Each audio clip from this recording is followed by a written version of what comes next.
자, 발목에 대해서 스포츠 인저리에 대해서 보도록 하겠습니다. 아나토미는 이거를 인저리를 보면서 보도록 하겠습니다.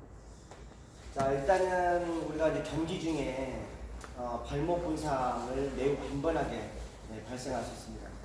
특히 이게 화제를 많이 쓰는 축구 종목의 경우에 발목 손상이 거의 대부분을 차지합니다. 그 다음에 이제 무릎으로 넘어가죠. 자, 그래서 이제 우리 이 동영상을 보시면 아주 가벼운 터치에도 손상을 입은 걸 확인할 수가 있습니다. 보시면 지금 두 선수가 경합을 합니다. 자, 경합을 하는 과정에서 상대 선수의 가벼운 터치가 바로 경비골의 골절을 유발시키는 장면이죠. 체중이 왼쪽 다리에 지지해 있는 상태에서, 한쪽 다리에 지지해 있는 상태에서 가벼운 터치가 골절로 이어지는, 그렇죠? 한쪽 다리에 터치가 진짜 이 골절을 볼 수 있습니다. 우리 이청용 선수가 유사한 부상을 입었었죠. 자, 다음에 이제 이런 카를로스라고 하는 브라질 아주 유명한 선수고요. 한번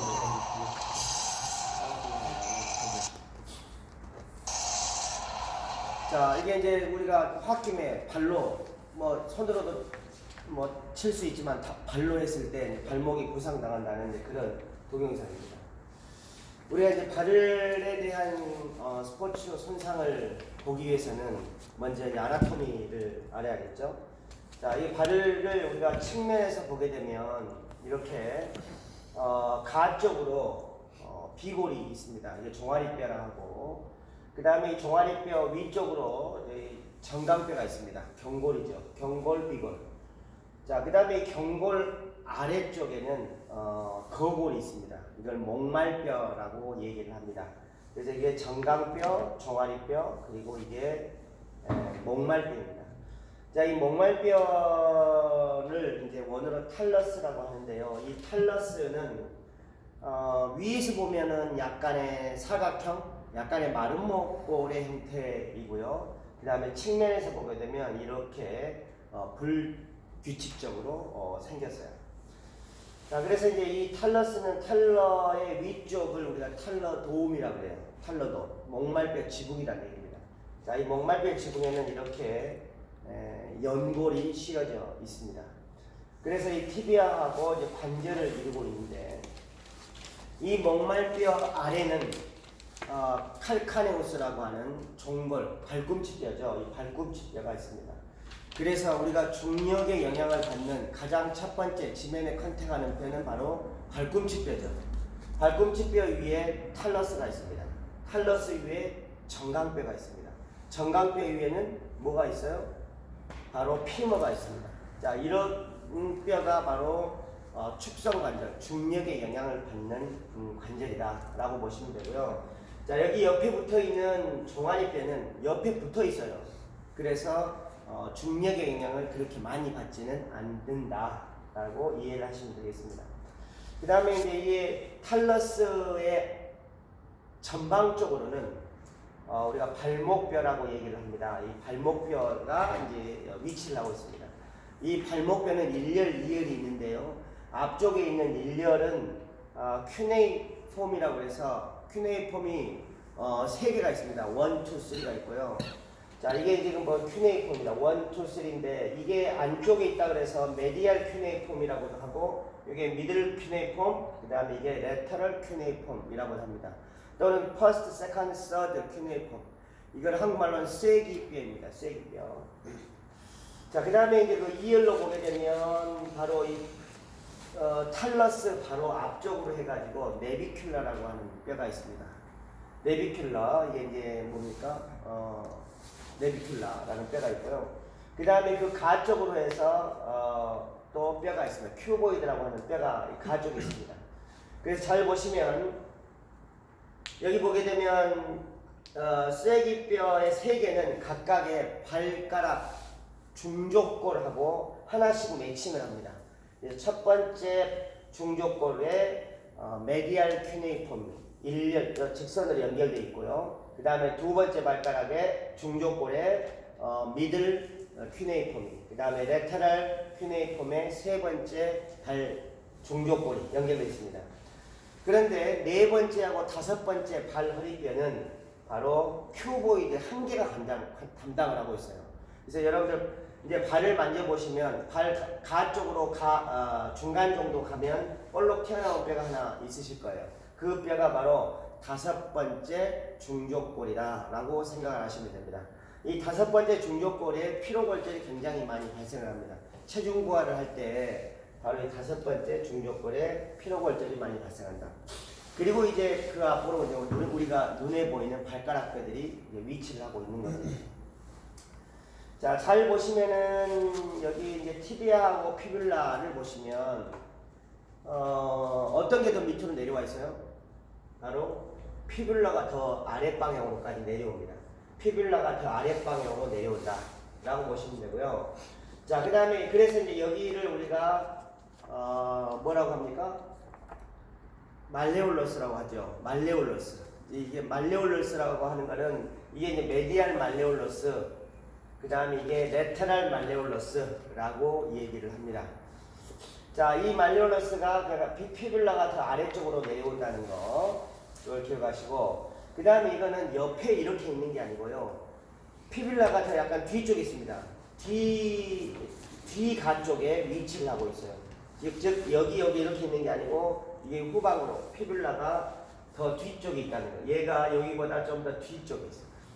우리가 이 발목을 접지르면 왜 꼭 가 쪽의 인대가 주로 다치느냐? 바로 구조적으로, 발의 해부학적으로 이렇게 접질리는 게 아니고요. 비스듬하게 접질리게 되어 있습니다. 그 이유가 바로 뭐예요? 정강뼈가 여기 있으면 종아리뼈가 뒤쪽에 있기 때문에 바로 이렇게 안 되고 요 방향으로 되는 겁니다.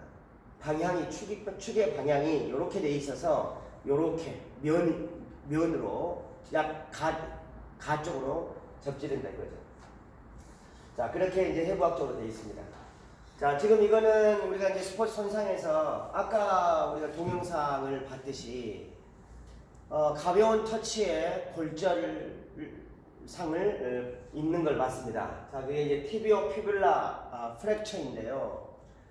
자, 이렇게 가벼운 터치에 지금 여기서 보시게 되면 이렇게 골절이 되어 있죠. 이렇게 되어 있습니다. 즉 이거는 무엇을 우리가 알 수 있느냐? 자, 이거는 어느 방에서 압박이 들어왔겠습니까? 즉, 자, 이쪽은 안쪽입니까? 가쪽입니까? 이쪽은 안쪽입니까? 가쪽입니까? 안쪽. 안쪽이죠. 왜 안쪽입니까? 여기 보시면 알 수 있어요. 아까 제가 그랬잖아요. 말레올러스가 더 아래로 내려온 놈이 어디다? 가쪽이라고 말씀드렸잖아요. 더 밑으로 내려온 놈이 피뷸라예요. 얘가 피뷸라입니다. 얘가 더 두껍잖아요. 티비아예요. 그래서 얘가 피뷸라가 더 아래쪽으로 내려온다. 그래서 결국에 이게 안쪽이고 이게 가쪽인 거죠. 자, 이게 그러면 뼈의 골절 방향이 보면 약간 이 방향으로 이렇게 쓰러져 있죠. 그럼 이거는 어디에서 압박이 가해졌다는 얘기예요? 바로 안쪽에서 태클이 들어왔다라고 우리가 짐작할 수가 있는 겁니다. 여기서 이렇게 태클이 들어와서 골절이 된 거예요. 자, 이렇게 돼서 결국 골절이 온 경우를 우리가 흔하게 볼 수 있다. 자, 그 다음에 발을 접질리는 과정에서 전자에 제가 말씀드렸지만 발이 자꾸 이렇게 가 쪽에 왜 우리가 꺾일까? 그러니까 가 쪽에 왜 이렇게 인대가 다칠까? 자, 이걸 우리가 안쪽 번짐이라고 얘기합니다. 안쪽으로 꺾였다 이 말이에요. 자, 이걸 우리가 인버전이라고도 하는데, 자, 이렇게 발이 꺾이게 되면 인버전 손상이 오게 되면 주로 많이 오는데, 이 오게 되는 이유는 바로 아까 말씀드린 뼈가 구조적으로 뒤가 쪽에 있는 피뷸라가 약 후방에 있다 이겁니다. 전방이 아니고 뒤쪽에 밀려나 있다 라고 말씀을 드렸고요. 또 하나가 이 피뷸라는요, 자세히 보게 되면 이게 여기는 좁은데요, 여기가 넓어요. 즉 얘가 이렇게 들어가 있다고 본다면 여기 턱만 넘으면 금방 꺾이는 건 시간 문제입니다. 왜 발을 한번 접질리면 반복적으로 발목을 접질릴까요? 바로 그런 이유예요. 한번 이 턱만 넘으면 그 다음에는 넓어요. 공간이 많아. 여유 공간이. 그래서 잘 접질게 됩니다. 자, 아까 우리가 여기서 보시게 되면 이 간격이 넓다 이겁니다. 여기는 메디알 쪽은요, 메디알 말레올러스가 하고 이게 딱 들어가면 원판이 서로 맞닿는 부위가 많아요. 맞닿는 부위가 많아. 그에 반해서 피뷸라는 맞닿는 부위 요것만 있어요. 요것만 한번 넘어가면 굉장히 여유 공간이 많다 이거예요. 그래서 한번 접질리게 되면 반복적으로 접질릴 수밖에 없는 뼈의 구조다라는 거고요. 또 하나가 한번 접질리게 되면 어떤 일이 벌어지느냐, 가 쪽에 있는 페로니알 텐던, 즉 종아리 힘줄입니다. 비골근이라고 옛날에 얘기했죠. 이 종아리 힘줄이 늘어납니다. 힘줄은 한번 늘어나면 원상복구가 되지 않아요. 그래서 이 한번 늘어난 힘줄 때문에 못 잡아주니까 지지를 못하잖아요. 그래서 반복적인 손상이 오게 된다. 자, 이렇게 이제 한번 인버전 손상이 오게 되면 탈러스가 기울게 됩니다. 탈러스가 기울게 되면 어떤 일이 벌어지느냐, 여기서 이렇게 두 개를 연결하고 있는 인대가 늘어나거나 찢어지게 됩니다. 자, 또 하나, 이렇게 두 개가 부딪히면서 요 탈러 도메에 있는 연골하고 그 다음에 피뷸라나 티비아나 피뷸라 하단에 있는 연골이 서로 부딪히게 됩니다. 그래서 둘 사이의 연골이 깨지는 그런 경우도 흔하게 발생합니다. 인대 손상과 함께 탈러돔의 연골 손상이 동반될 수 있다라는 그런 얘기죠. 자, 우리가 이제 구조물들이 서로 부딪히게 되면요, 서로 부딪히게 되면 부어요, 붓습니다. 자, 부으면은 원래 사이즈보다 더 부풀어 오르게 되고, 더 부풀어 오르게 되면 이게 탈러스고 이게 티비아예요. 그러면 한번 부딪히게 되면 여기는 부어, 멍이 들면서 더 부어나면 이게 자꾸 더 간격이 좁아지죠. 자, 점점 간격이 좁아집니다. 좁아지면서 발목을 움직이면 부딪히는 거예요. 염증이 있는 부위가. 그래서 점점 연골이 손상이 더 커지게 된다. 멍든 게 더 커진다라고 이해를 하시면 될 것 같습니다. 이걸 MR상에서 보게 되면 이렇게 돼 있는데 까맣게 괴사된 것을 확인할 수가 있어요. 이게 바로 탈러덤 OCD라고 하는 진단명인데요. 이렇게까지 갈 수 있다. 그러니까 다시 말씀드리면 우리가 앵클 인버전, 즉 발목을 삐었다라고 얘기를 하잖아요. 발목의 삔은 인대 손상이 발생할 개연성이 매우 높고 심하면 바로 연골의 손상이 동반될 수 있다라는 얘기입니다. 이렇게 이해하시면 될 것 같고요. 그 다음에 이제 앵클에서 포스테리어 임핀지먼트라는 게 있습니다. 특히 점프를 많이 하는 농구 선수나 배구 선수들의 경우에는 자, 이렇게 까치발하는 동작이 많죠. 즉 언제입니까? 이런 동작을 할 때는 점프할 때 또는 점프 착지할 때. 자, 착지할 때 사뿐하게 착지를 하기 위해서는 반드시 발 쪽으로 발 전족부가 지면에 닿아야죠. 발꿈치로 꽝 하고 할 수 없잖아요. 그래서 이렇게 하는데 이 당시에 착지하는 순간 나의 모든 체중은 바로 전족부가 다 스트레스를 받게 되겠죠. 자, 그러면서 결국에는 후방에 있는 장단지근의 수축이 굉장히 발생하겠죠. 그러면서 끄집어 당겨 올립니다. 자, 그렇게 되면 어떻게 되느냐, 이렇게 티비아하고 칼카네오스 사이에 탈러스라고 하는 목말뼈가 있는데 이 목말뼈가 이 두 뼈 사이에 끼이는 현상이 발생합니다. 뼈 사이에 작은 목말뼈가 끼어 들어가는 거예요. 결국에는 요 두 뼈 사이에서 이게 골절이 발생할 수가 있습니다. 자, 골절이 있는 거를 우리가 골절이라고 얘기하는데 골절은 있지 않으나, 골절은 되지 않았으나 점프하는 동작이나 착지하는 동작에서 발꿈치 뒤쪽에 통증을 유발하는 것을 우리가 포스테리어 임핀지먼트라고 얘기를 합니다. 후방 충돌 증후군인 거예요.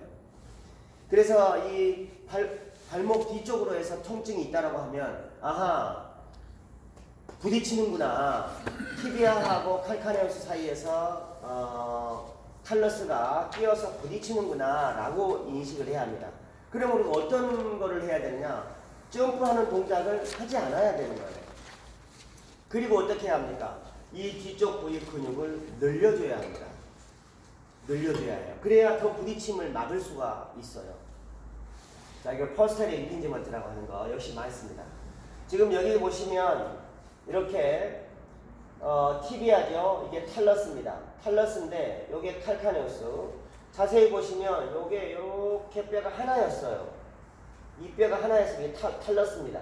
그런데 점프를 많이 하는 이 농구 선수예요. 매우 유명한 농구 선수인데 이 선수의 발을 보게 되면 이렇게 뼈가 깨진 것을 확인할 수 있습니다. 탈러스가 뒤쪽에 자꾸 부딪혀서요. 이게 깨진 거예요. 덩어리가 너무 큽니다.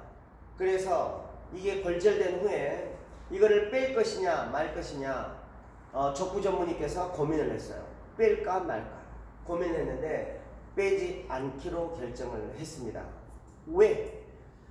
이 뼈 사이즈가 너무 깨진 뼈가 커요. 그러다 보니까 얘를 빼내면 여기에 여유 공간이 너무 많이 생기잖아요.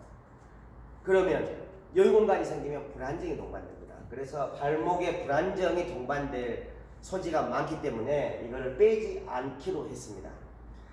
근데 단지 이제 빼지 않으면 어떤 일이 벌어지느냐? 점프하고 착지하는 과정에서 이발에 착지를 하게 되면 요 깨져 있잖아요. 그러면 요 뒤쪽으로 타고 내려가는 힘줄들이 있습니다.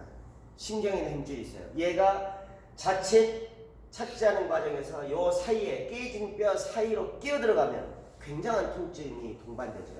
그래서 이 선수는 점프하고 착지하는 레이업하고 착지하는 자세가 이 환측 발로 지지하지 않습니다. 자세히 보시면 그 선수가 누구인지는 농구장에서 TV에서 확인하실 수가 있을 것 같습니다. 자 그렇게 되어 있고요. 그 다음에 이제 인대 손상입니다. 이제 가장 많이 다치는 거는 인대예요. 인대인데 자 여기서 보시게 되면 발이 인버전하는 과정에서 손상이 발생한다라고 말씀을 드렸습니다. 자 이런 과정인데요. 자 가장 중요한 거는 인대에서도 ATFL 손상입니다. ATFL이 과거는 전거비 인대였어요. 전거비 인대. 바뀐 용어는 목말뼈하고 그 다음에 종아리뼈하고 연결되어 있습니다. 그래서 ATFL은 바로 목말 종아리 인대입니다. 이게 앞에 있기 때문에 안테리어예요. 그래서 앞 목말 종아리 인대가 바로 전거비 인대에 바뀐 새로운 의학 용어가 되겠습니다. 안테리어 탈로피블라 리가먼트가 되겠어요. 자, 이 탈로피블라 리가먼트는 두 가닥이 있습니다. 수페리어 리가먼트가 있고요, 인피리어 리가먼트 두 가닥이에요.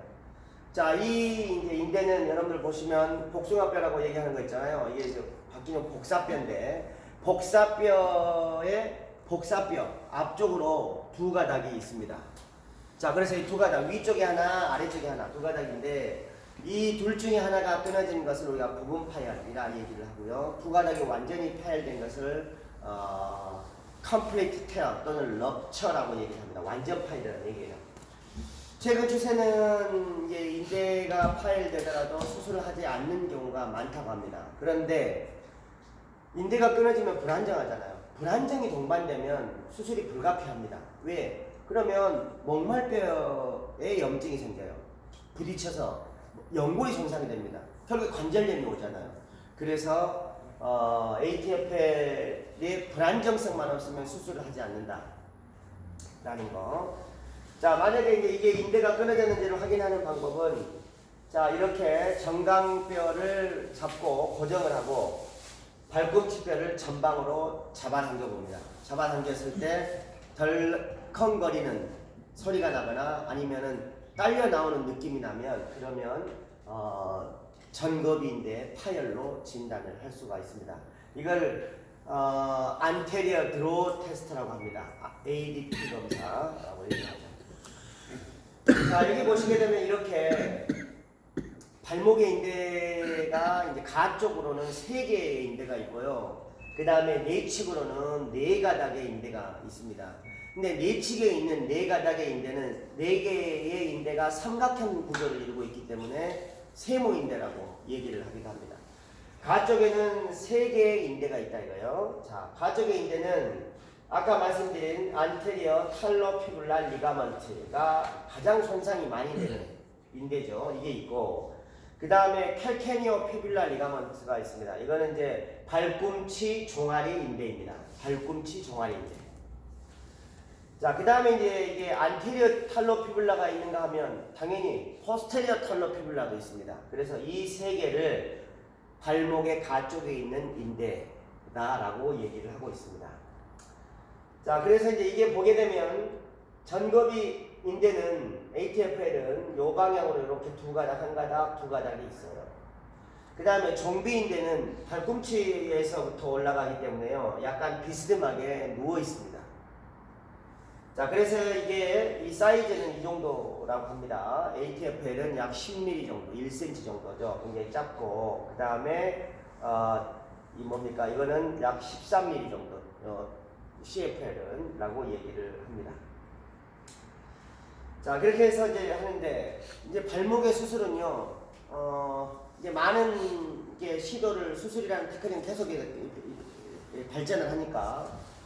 근데 1966년에 브로스트롬이라는 분이, 만성적으로 발목이 불안정, 그러니까 자꾸 접질리는 이런 사람을 대상으로, 수술을 합니다. 수술을 하는데, 이 수술 테크닉이 바로 원래대로 그대로 복원시켜주는 이런 방법이에요. 원래 있는 그대로. 그래서 지금 수술은 대체적으로 브로스트롬법을 따르고 있습니다. 대부분의 인대 수술은 브로스트롬법이라고 보시면 돼요. 자, 그래서 어떻게 하느냐? 자, 이게 여기에다가 이게 끊어진 거잖아요. 찢어진 거잖아요. 그러면 어떻게 여기에 피뷸라에다가 구멍을 뚫어요. 구멍을 뚫어서 요 인대를 잡아 당겨요. 잡아 당겨서 요 구멍 안에 넣어놓고 나사로 고정을 합니다. 이런 방법으로 이제 수술을 합니다. 자, 그래서 이게 발목 불안정이 있을 때 가장 먼저 할 수 있는 시도법이 바로 모디파이드 브로스트롬법이라고 얘기를 해요. 가장 많이 합니다. 모디파이드 브로스트롬법. 지금 하는 대부분의 수술은 바로 이 모디파이드 브로스트롬법을 사용을 하고 있습니다. 자, 그런데 이제 모디파이 브로스트롬법을 수술했어요. 터널을 뚫었어. 고정을 했어. 그런데 이 사람이 운동을 하다가 또 다쳤어. 그러면 어떻게 되느냐? 이제 이걸 그 수술법을 계속 할 수가 없는 거예요. 그럼 어떻게 하느냐? 무언가 갖다가 떼서 해야 되잖아요. 떼서 해야 되는데 뭘 갖다 떼느냐? 이런 방법이 있습니다. 자, 페로니어 브레비스 손상. 즉, 자, 뭡니까? 이게 페로니얼 브레비스라고 하는 거는 바로 종아리 힘줄입니다. 종아리 힘줄에 긴 게 있고 짧은 게 있어요. 페로니얼 롱구스 텐던이 있고 브레비스 텐던이 있어요. 자, 그래 이 페로니얼 브레비스 텐던을 갖다가 여기 어디에 붙어 있습니까? 아까 얘기한 중족골 핍스 메타타저에 붙어 있어요. 다섯 번째. 여러분들 발 아까 만지셨잖아요. 여기에 달라붙어 있습니다. 이렇게. 이게 브레비스예요. 자, 이 브레비스를 떼요. 브레비스를 떼서 어떻게 하느냐? 여기 쭉 해서 여기에 구멍을 뚫어요. 구멍을 뚫어서 터널 작업을 해서 요렇게 연결됐던 것을 방향을 바꿔주는 거죠. 어떻게? 요렇게 해서 여기 연결하게끔 합니다. 자, 그러면 여기 요렇게 있는 게 원래는 ATFL인데 ATFL 없어도 요게 요렇게 있기 때문에 여기가 잡아준다 이거죠. 자, 이런 방법을 하는 것이 바로 에반법입니다. 에반법.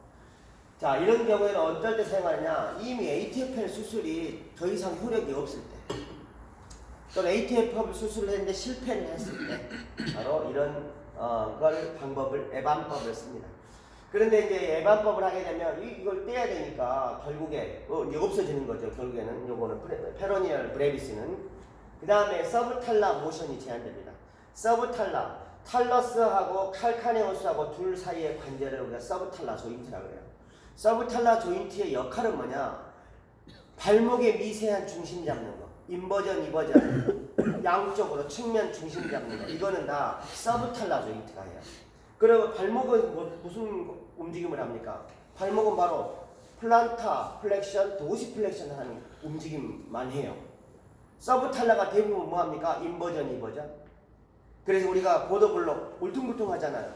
여기에 중심을 잡으려면 서브탈라 조인트의 모션이 정상이에요. 가끔 발목 수술한 사람 제어를 할 때 이게 여기 수술을 했는데 수술하고 고정을 하고 있으면 서브탈라 조인트 움직임이 없어져요. 그러니까 뭘 합니까? 한 발로 서기도 힘들고 보행도 이상하죠. 뒤뚱뒤뚱하고. 바로 서브탈라 조인트 움직임이 없어서 그렇습니다. 문제는 이 예방법을 하게 되면 바로 서브탈라 조인트 움직임이 제한돼요. 그러니까 당연히 이 사람은 정상 보행을 하기가 어렵다고 하는 단점이 있어요. 그러니까 이 수술을 어쩔 수 없으니까 하는 거잖아요. 그래서 이런 거는 단점을 줄 수 있다. 자, 그 다음에 이제 골드법이라는 게 있습니다. 역시 골드법도 브로스트럼법을 변형을 한 건데요. 자, 역시 이 수술도 많이 합니다. 여기는 ATF를 잡아 당겨다가 수술하는 것이 우리가 브로스트럼법이었잖아요. 그런데 얘가 이미 인대가 너무 낡았어요. 너무 반복적으로 접질리다 보니까 이 인대가 사갔어. 단단하지가 않아.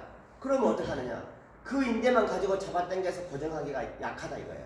그럴 경우 어떡하느냐? 발등에는 레티나큘럼이라고 하는 지대라고 하는 인대 같은 역할을 하는 게 있습니다. 이 지대를 잡아당겨요. 잡아당겨서 요 안에는 우리가 눈에 보이지 않지만 바로 ATFL이 잡아당긴 ATFL이 있었을 것이고 바로 그 위쪽에 이 레티나큘럼이라고 하는 지대를 단단한 띠라고 생각하시면 돼요. 이거를 잡아당겨요. 그래가지고 고정을 해줍니다. 자, 문제는 이렇게 수술을 하는 거를 우리가 좀 더 단단하죠. 이 지대라는 게 인대 같은 거니까. 그래서 이거를 바로 골드법이라고도 얘기하고 또한 브로스트럼법을 변형했다라고 얘기하기도 합니다. 자, 그래서 이거는 수술을 했어요. 또는 시술, 봉합술을 했습니다. 봉합을 했는데 인대가 느슨해져 있어요. 더 이상 못 써요, 인대가. 그런 경우엔 어떻게 하느냐? 바로 이러한 방법을 쓴다. 모디파이 브로스트럼 시술이 실패했을 때 그냥 브로스트럼법을 했는데 모디파이를 잡아당겨서 했는데 안 돼. 그런 경우엔 이렇게 하기도 한다라는 겁니다. 근데 대부분 발목 환자들이 다치고 나서 바로 병원 가서 뭐 수술하거나 고정하거나 하지 않잖아요. 왜? 며칠 있다 보면 다 붓기도 빠지고 또 한의를 가서 침 맞았더니 붓기가 금방 빠졌어. 그러면 어떻게 안 아파요. 그러니까 어떡합니까? 그냥 씁니다. 그러다 보니까 또 우연찮게 뭘 하다가 또 접질렀어요. 이게 반복이 되는 거예요. 그러다 보니 너무 인대가 훼손이 많이 된 상황이라 이거죠. 그래서 이런 수술도 굉장히 빈도가 많은 것 같아요. 이게 이제 골드법이다. 그 다음에 이제 크리스만 스눕 법이 있는데 자, 이 경우를 하는 재활 환자는 저는 아직까지 경험이 없습니다. 사실 임상 30년, 재활 30년만 했는데 저도 이런 환자는 아직 본 적이 없어요. 그럼 거의 뭐 이런 수술은 정말 극단적 수술이라고 보셔야 할 것 같습니다. 자, 이거는 뭐냐면 이미 여러 수술을 했는데 다 실패했습니다. 여러 수술을 했는데 다 실패했어. 그럼 어떻게 되냐? CFL도 나가, ATFL도 나가. 다 나갔어요. 이거를 잡아 당겨서 해보려고 했으나 그마저 실패를 했어요. 그럼 어떡하느냐? 자, 여기 있는 힘줄을 역시 잡아 뗍니다. 페로니알 브레비스를 갖다 떼가지고 어떡하느냐? 터널을 만들었죠? 아까 이거 넣었잖아요? 그 다음에 여기도 구멍을 뚫어요. 그래서 여기도 와요. 또 여기 올라가요. 즉, 이 브레비스 탄단 하나 가지고 ATFL도 돼, CFL도 돼, 고정을 해주는 겁니다. 문제는 이제 이런 경우에는 역시 마찬가지 서브탈라 모션이 제한이 됩니다. 그리고 이 또한 합병증이 굉장히 많다라고 얘기를 합니다. 최근에 논문을 보니까 이런 내 거를 쓰지 않고 이런 지금 발목에서 인대를 갖다 쓰지 않고 그라실리스를 떼서 수술하는 논문들이 많더라고요. 그래서 결국엔 여기서 떼면 바로 옆집에서 떼가지고 여기다 붙이는 거잖아요. 결국에 약해지는 건 매한 가지다. 이게 결국에 어디서 떼? 그라실리스 대퇴 쪽에서 떼요. 대퇴는 근육이 많으니까. 대퇴에서 떼가지고 해주는 이런 방법을 많이 사용하는 것 같습니다. 자, 지금 이제 이런 경우도 실제로 이제 재활을 했는데, 자, 엑스레이 상의 레터럴 뷰고 이거는 AP 뷰입니다. 자, 이게 보시게 되면 이렇게 뭔가가 펜이 들어갔죠. 자, 잘 보시면은 여기에 이렇게 핀이 몇 개 들어갔습니까? 그렇죠. 2개가 들어갔죠. 핀이 자세히 보시면 하나, 2개가 들어갔습니다. 핀이 2개가 들어갔고요. 이건 뭐예요? 뭔가가 이렇게 돼 있네요. 자, 이거는 바로 끈입니다. 끈. 만약에 핀만 여기에서 이렇게 박아놨다고 한다면 중력이라는 게 있잖아요. 그래서 어떻게 되겠습니까? 이 핀이 빠져나올 겁니다. 이 핀이 빠져나오는 것을 막기 위해서, 흘러내리는 것을 막기 위해서 핀을 고정해서 이렇게 묶어놨어요. 흘러내리지 말라고. 얘가 골절된 게 지금 골절이 어떻게 됐습니까? 요 뼈하고 여기 보이죠? 요 2개가 벌어진 거예요. 메디알 말레올로스의 프랙처가 있었던 겁니다. 이 내측 복사뼈의 골절로 인해서 이렇게 나사를 박아놨어요. 그럼에도 불구하고 뭡니까? 2뼈는 벌어져 있잖아요. 의미 없는 거죠. 결국에 이건 어떻게 하겠습니까? 다시 재수술을 했어요. 어떻게? 요 잘라진 뼈 그냥 떼내버렸어요. 문제는 얘가 떼내면 어떻게 되겠습니까? 요 둘 사이가 불안정하겠죠. 얘가 막아줘야 되는데 못 막아주니까 발목이 불안정이 될 것이다. 그래서 결국 이걸 떼지 않고 붙이려고 했으나 결국에 안 붙은 거죠. 자, 이런 경우도 있었다. 자, 그 다음에 이거는 이제 멀티플 드릴링 또는 마이크로 프랙처, 한국말로 천공술이라 합니다. 즉 구멍을 뚫어 놓는 거예요. 자, 이게 이제 탈러스인데요. 탈러돔입니다. 탈러돔에는 연골이 있다고 그랬잖아요. 그 연골에 구멍을 뚫어 놓는 구멍입니다. 지금 굉장히 50배 확대를 했기 때문에 굉장히 큰 구멍 같지만 실제로는 굉장히 작은 구멍이에요. 자, 이 구멍으로 펑펑펑펑펑 구멍을 뚫어놔요.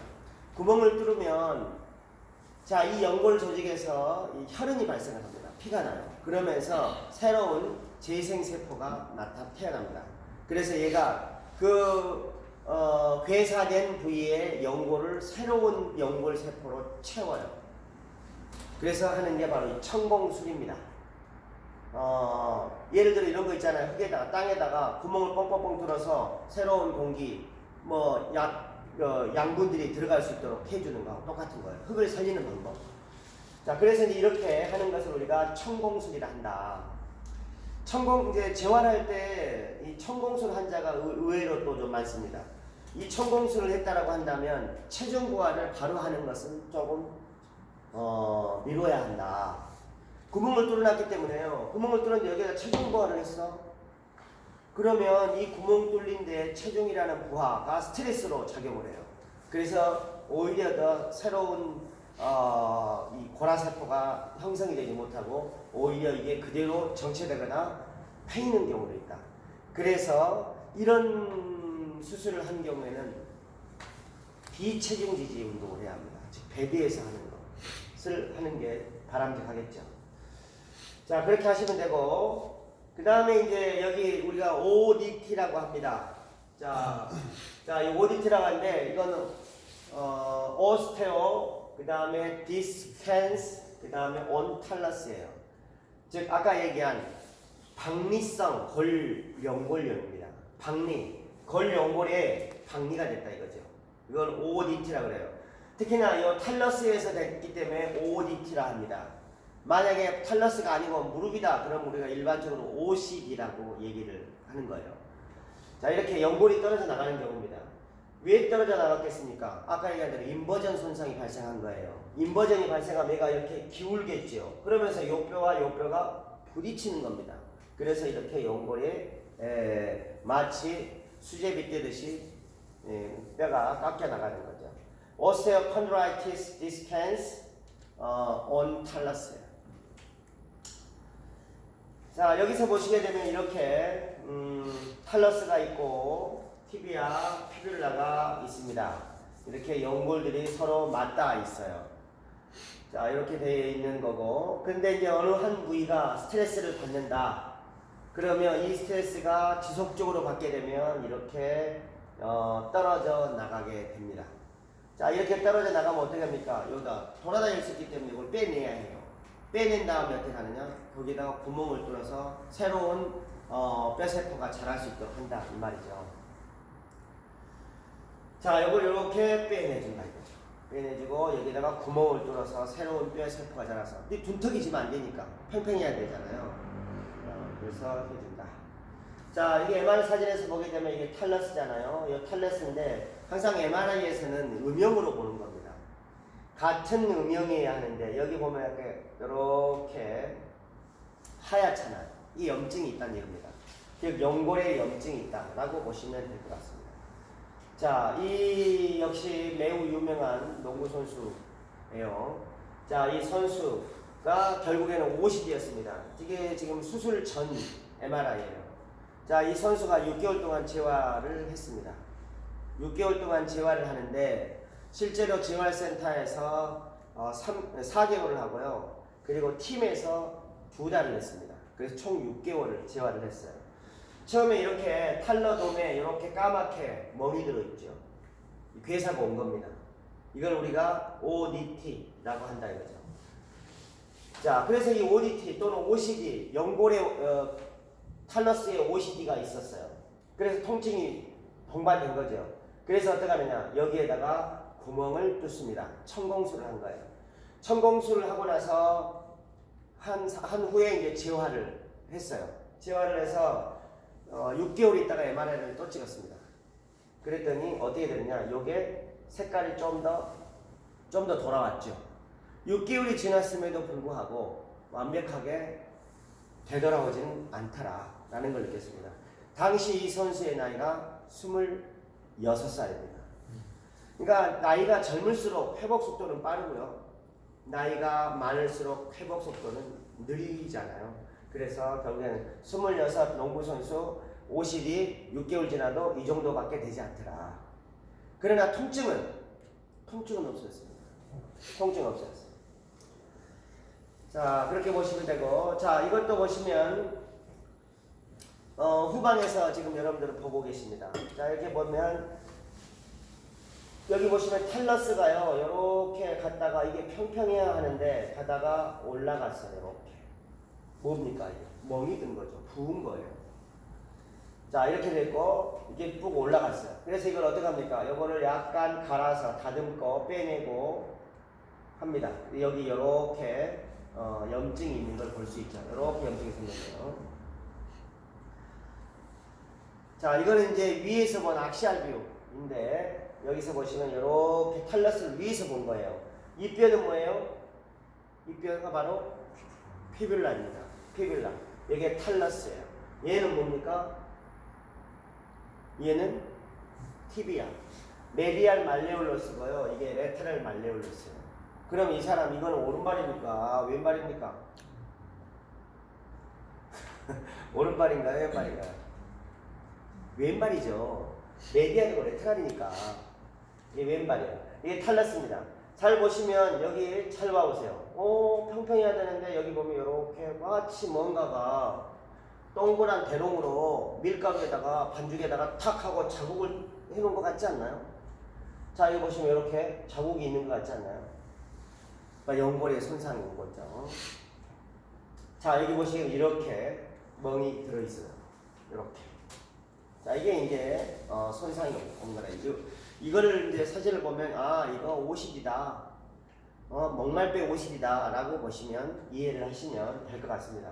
이런 경우에는 충격을 주면 뼈 내에 염증이 있는 상태에서 충격을 주면 얘는 뼈가 힘이 없어요. 폭삭하고 망가질 수 있습니다. 그래서 이런 경우에는 운동은 반드시 스탑해야 해요. 반드시. 당장 중요한 게임이 있다 손 치더라도 이 경우는 스탑해줘야 한다. 그래서 필요하면 이 경우에 이제 뭐 수술을 해야 되고, 그렇지 않다고 한다면 고정을 해서 딛지 못하도록, 체중발하지 않도록 하는 것이 맞다 이겁니다. 선수의 보호를 위해서 하는 거예요.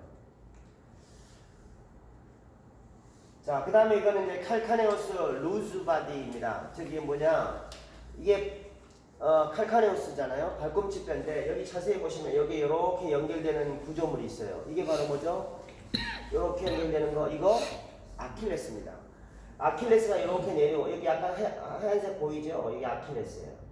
근데 아킬레스의 정지부인데 이 뼈가 자세히 보시면 하얀 게 막 이렇게 나왔죠. 바로 루즈바디예요. 골파편이 있는 거예요. 골파편 이렇게. 골파편이 있는 이유는 아킬레스가 자꾸 잡아채진 겁니다. 즉 장단지 근육을 수축을 해서 얘가 자꾸 잡아채 위로 채. 그럼 어떻게 돼요? 이 뼈가 자꾸 채니까 이 떨어져 나가는 거예요. 이거를 칼카니어스 루즈바디 골파펜이다라고 하는 거예요. 그런데 또 하나가 이 사람